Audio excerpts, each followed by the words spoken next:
The issue of charter schools is one of the most controversial topics not only in education but also in politics today.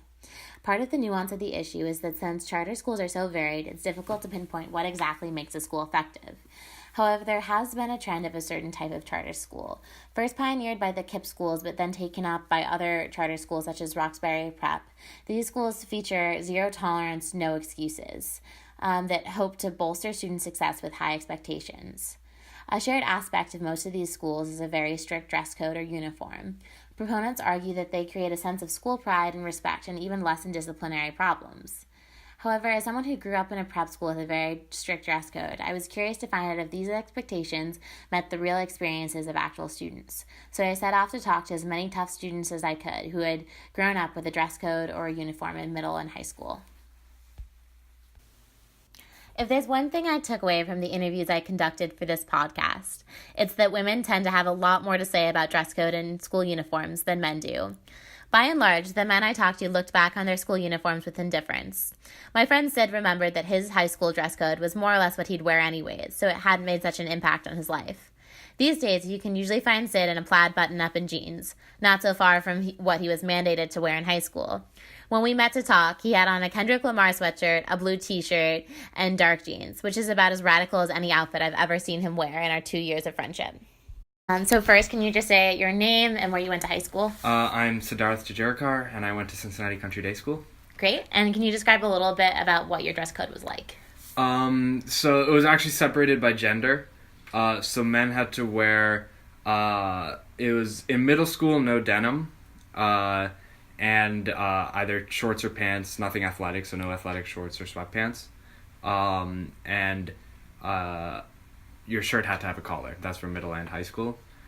For girls, it was a same thing, no athletic shorts or sweats or like yoga pants or anything like that. It had to be either pants, shorts, or a skirt, and there was like forget what it was, but there was like a length requirement for like your skirt. Even after coming to Tufts, Sid stuck to what he'd worn in high school, although he noted that it didn't matter to him what other students are wearing.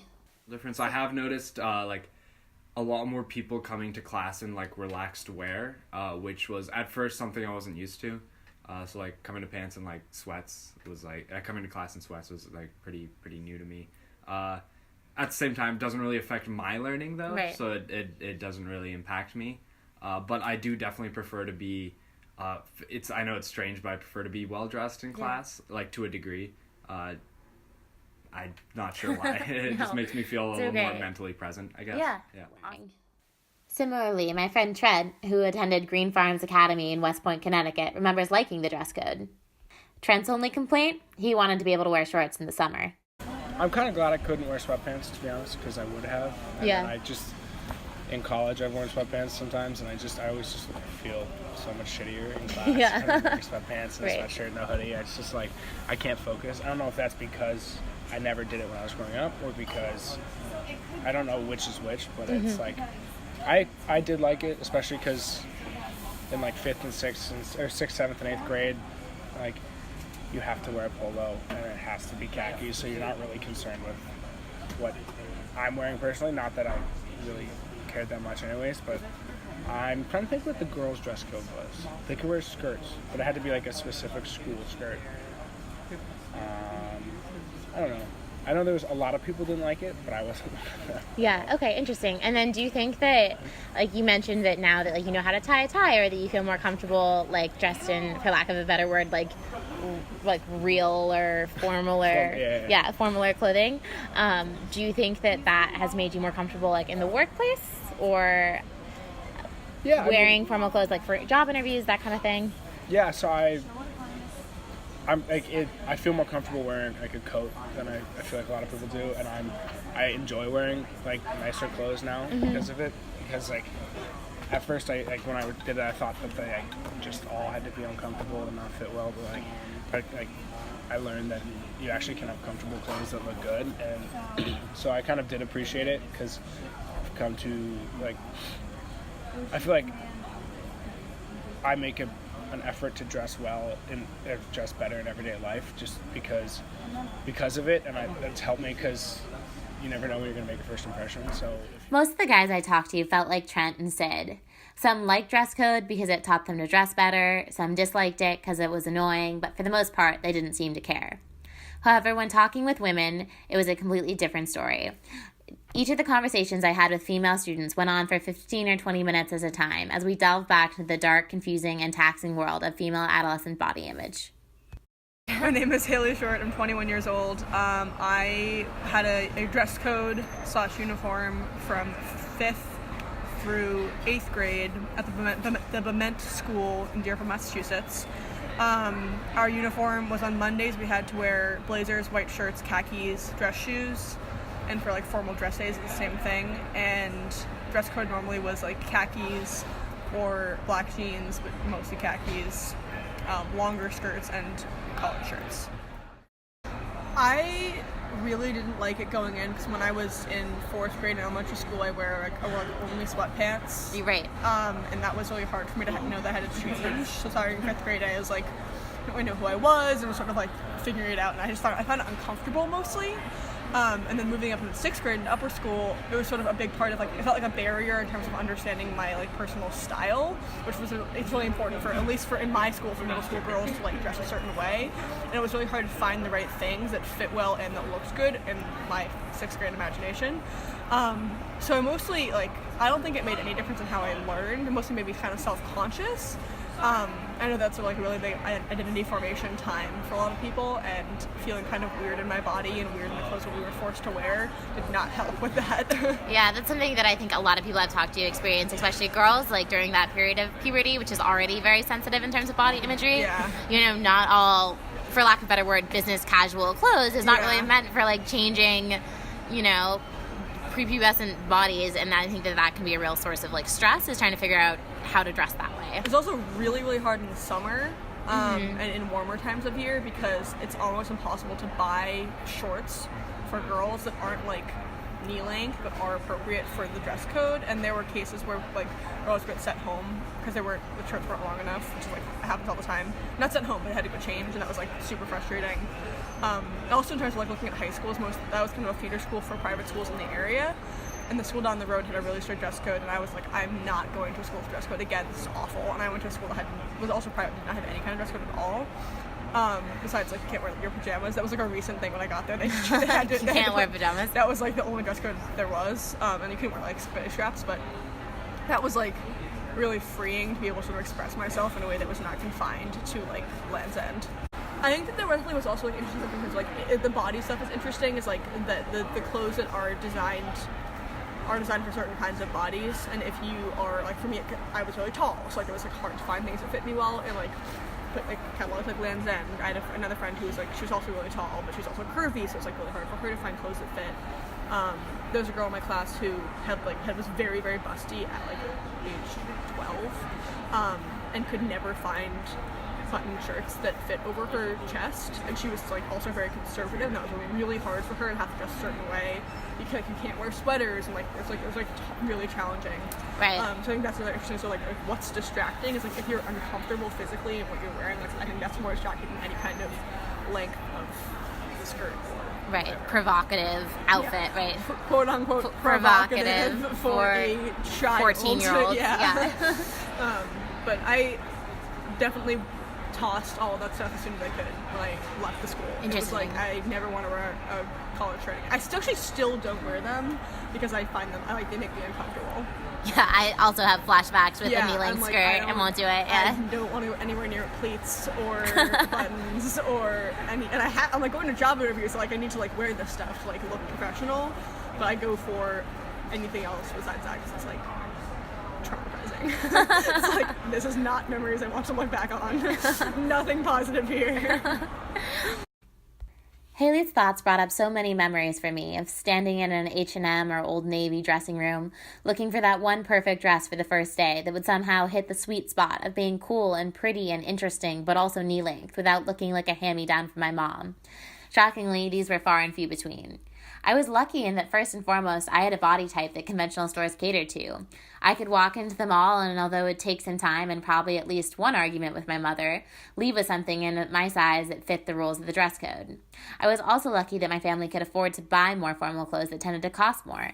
I know for many of my friends this was not an option. The additional financial strain of buying formal clothes made an uncomfortable process even worse for them. Of course, a common and reasonable response to these complaints is that schools should ditch dress codes altogether and adopt a uniform instead. Proponents argue that uniforms create a stronger sense of school community while mitigating the visible indicators of class or wealth. However, according to one student I talked to who wished to remain anonymous, this is not always the case. She attended an international high school in Manila in the Philippines that had a strict uniform for all its students. Like many international schools, her school had an extremely wealthy and homogeneous student body made up of wealthy Filipinos, American expats, and boarding students from upper echelon of other Asian countries. Despite the fact that everyone technically had to dress the same, she noted that class was still visible and reflected in the school's social hierarchy. The most popular girls tended to be lighter-skinned, thin girls from wealthy families. This obsession with skin color, which she accounts to the Philippines' colonial past, was isolating for her because she had darker skin. The exclusion extended beyond the socioeconomic and racial borders into appearance norms developed by the school's social elite. This happened even within the boundaries of the uniform. She remembers noticing the first week that the most popular girls had all rolled up their sleeves to make them more flattering, and hiked up their skirts to push back against the good Christian girl image propagated by the evangelical school. Things became even worse in the school's dress-down days. Because the opportunities for self-expression were far and few between, these days became a high school fashion show and coveted opportunities for students to show off their wealth. She remembers planning her outfit for weeks ahead of time because she felt she needed to prove herself to her peers. I asked if she thought uniforms helped mitigate these tendencies in day-to-day life, but she said honestly she wasn't sure they made any difference. Perhaps they even made it worse by further emphasizing the importance of image. Interestingly, Haley said the exact same thing about dress-down days, that because it was the only time when students could pick out their own clothes, it became more of a soapbox for students to show off their wealth if they had it. This anonymous student announced that she was just relieved to come home to her native Arizona and wear sweatpants to school again. For girls, appearance is just another added obstacle in the tricky waters of adolescence. Of course, boys are self-conscious too, but because women's bodies are so culturally scrutinized, the emotional toll is that much higher. No woman I talked to said the dress codes lessened her stress. Instead, women noted that the extra limitations on what they could wear, the extra policing of their bodies, made them feel like they had less freedom. The one thing all the students I talked to had in common was that they had attended private schools. While the students seemed dubious about the actual effect dress code and uniforms had on their educational experience, they accepted it as part of the package. For elite, parochial, and private school education, uniforms have long been accepted. What has changed in recent years, however, is the new trend of implementing dress code or uniforms in public schools, especially in poor public schools. According to a 2006 study by the National Center of Education Statistics, uniforms are required at 53% of schools, where 3/4 of students are eligible for free or reduced lunch. But at schools where fewer than a quarter are eligible for free or reduced lunch, only 4% require uniforms. In other words, uniforms are being pushed onto our poorest students. The question is why? One common explanation is that uniforms lessen the financial burden on families by limiting the opportunities to show off wealth that might be more useful in public poor schools. However, as discussed by many of the students who actually went to schools with dress code, this seems like a moot point. Accessories, shoes, electronics, and other class indicators can take the place of trendy outfits. Dress-down days can even emphasize wealth differences by giving kids a designated day in which to show off. Other types of dress-down days, like the ones my school had, require students to pay for the privilege. For one of my friends who literally couldn't spare the $3 to dress down, these days were dreaded because all day long he'd have to dodge questions about why he was in a tie instead of sweatpants. Another favorite explanation is that it gives students more exposure to professional dressing and prepares them for the working world. For students like Trent and Sid, this might be true. However, in today's working world, the definition of professional is rapidly changing. In startup culture, casual is king. Whether it's Google's famously relaxed campus or corporate companies that are increasingly allowing employees to work from home, the focus is shifting away from appearance and more towards actual skill. By the time today's elementary school students reach the workforce, who knows what business casual will look like? Moreover, it seems like kids can get this kind of exposure through 1 or 2 days of workshops in high school. One final and favorite explanation is that uniforms decrease disciplinary problems. There are a couple of problems with this rationale, however, the first being that it's completely unsupported by fact. One often cited study comes out of Long Beach Unified School District, which implemented mandatory dress codes across 70 schools for over 60,000 students. Long Beach subsequently saw a reduction in factors like truancy rate, disciplinary infractions, and general crime. Proponents of uniforms have long used Long Beach's example as proof that the system works. However, a 2001 study of the district by David Brasana of University of Alabama and Carrie A. Rockamore of University of Notre Dame shows that this is probably a case of correlation, not causation. Brasana and Rockamore found that there was no difference in behavior between students that wore uniforms and those that did not, when other factors taken into account. Even more, they found that in Catholic schools, which make up a large portion of schools that require uniforms nationwide, students who wore uniforms in Catholic schools actually had more disciplinary infractions than students in Catholic schools where they were not required to wear uniforms. Therefore, good behavior is probably correlated with attending a parochial school rather than wearing a uniform. Yet, despite the fact that uniforms have no real effect on students' behavior or ability to learn, school leaders seem to think that they do. In one study from the National Association of Elementary School Teachers, 85% of principals and other school officials reported that they believed uniforms improved classroom discipline. Why? Is it the aesthetic appeal of students wearing neat complementary colors that creates a sense of order? Maybe.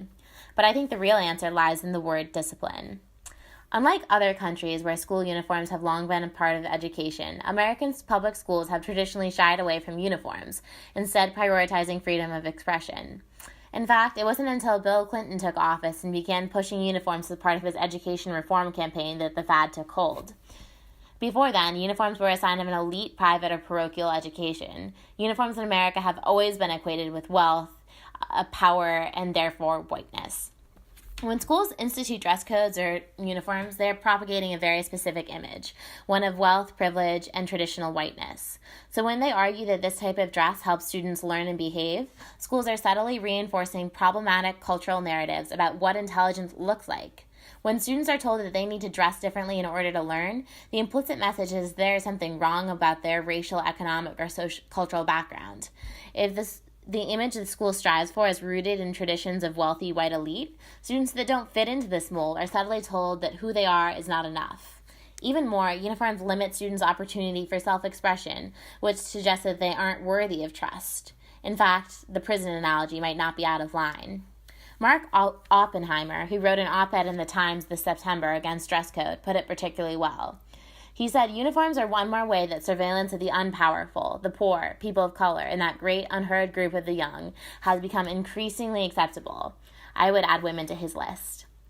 If this argument seems like a stretch, take into account the case of Maya and Deanna Cook, which made national headlines last year.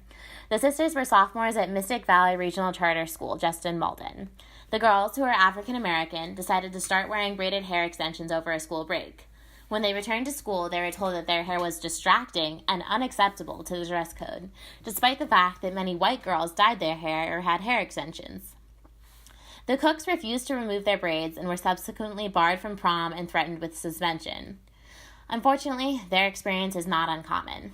Black girls around the country have been being sent home for wearing dreads, braids, wraps, or even their natural texture. Some girls are told they must relax their hair in order to learn. This is especially the case in charter schools that emphasize discipline and zero-tolerance policies. When schools say that black hair distracts someone from learning, the true message is that black kids don't learn as well as white kids. For me, the issue of strict dress codes and uniforms points to a larger flaw in the charter school movements. Charters in poor communities of color across the country, from Roxbury Prep to the KIPP schools, are enforcing stricter and stricter discipline. While they argue that this code helps students learn and is absolutely necessary in order to overcome difficult, extenuating circumstances, I believe that shows a lack of respect for students by forcing them into a biased and limited view of what learning looks like. Especially for poor students or for students of color, who are already unfairly mistrusted by the larger society, this can be incredibly damaging to self-esteem. Moreover, kids weren't meant to sit silently, eat lunch quietly, and always have a starched, crisp shirt. Children need to shout, jump, laugh, run, play. Although certainly there is a place for solemnity, learning can't happen without an element of independence. Even more, not all students look the same, and schools should celebrate these differences in culture, personality, and style rather than attempting to squash them. If we don't give all our students an equal chance at self-expression, even from the simple gesture of letting them pick out what to wear in the mornings, we can't begin to have fair and equal schools. It's time to ditch the uniforms and let all kids, regardless of socioeconomic or racial identity, be kids.